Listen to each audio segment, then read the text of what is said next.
The art of creating spectacular YouTube content has been passed down the Armstrong line for generations.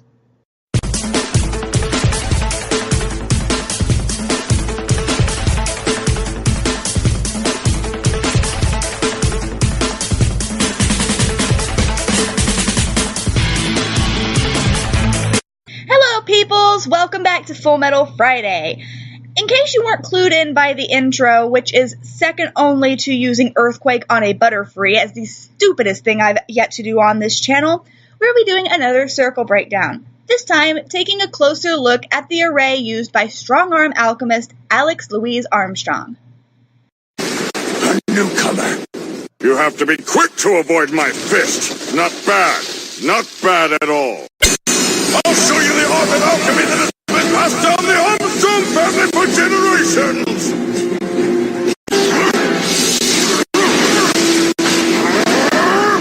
He's unusually coordinated for his size, and his strength is almost superhuman. That combined with his alchemy, he won't be an easy one. Again, I'm going to try to break this down into the simplest possible terms to be easy to explain and easy to understand. And just like last time, we're going to break it down into 6 simple steps. Step 1. Circle. We already know this, so moving on. In step 2, we have the addition of an inner circle. Now, last week, when we discussed Mustang's Flame Alchemy array, I mentioned that if the inner matrix were to overlap the outer circle, this means that the alchemic reaction would take place outside the circle, as opposed to being contained within the circle if the inner matrix was also contained. However, this effect can also be achieved by including an inner circle, which the inner matrix would overlap. This allows for a more versatile array. You'll understand when I show you steps. Now see what I mean about having the inner matrix overlapping the inner circle while still being contained within the outer circle? Makes more sense. When used as the primary shape of an inner matrix, a triangle acts as a stabilizer for the reaction and for the elements surrounding. Step 4 are the elements that surround it. In traditional alchemy, these 3 elements are the basis of all.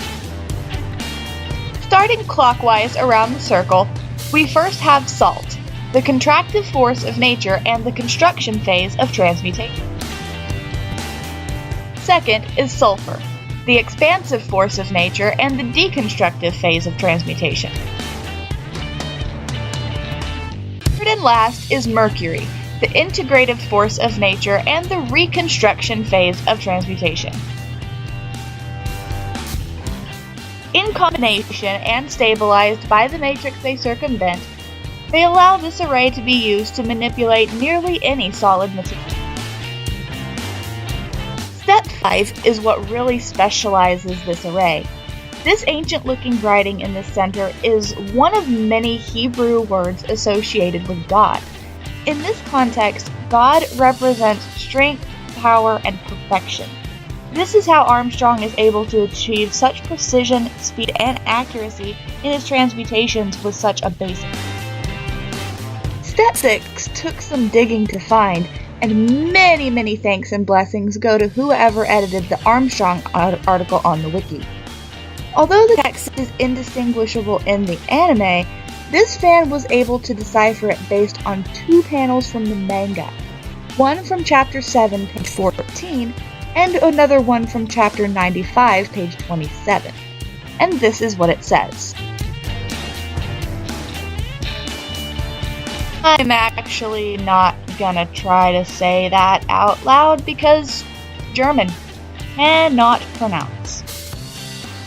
But, according to Sistranet.com, my translator of choice, which I will link in the description below, this is the literal translation to English. And I'm not going to try to read that out loud either, because I don't want to say in this video anything in this video that I can't make sense out of.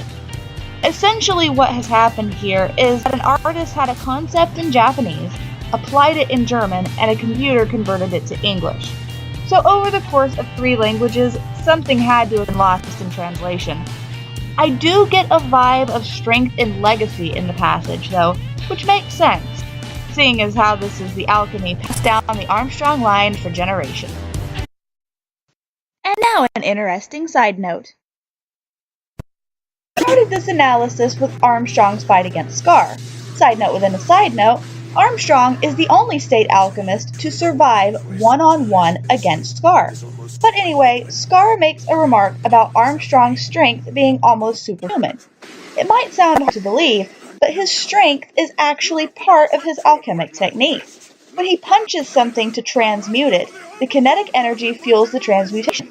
This is how he's able to transmute such enormous and detailed objects at lightning speed.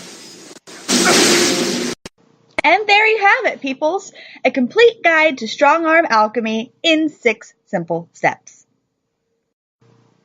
So, peoples, I am going computer shopping this weekend, and hopefully by next week for Full Metal Friday, we will have better video quality and better sound quality on my brand new computer with a brand new webcam with a brand new editing software. So hopefully we won't end up with glitchy videos and blurry webcam footage, and my Let's Play footage with the Saturday Showdown will no longer look like a badly dubbed Asian action film.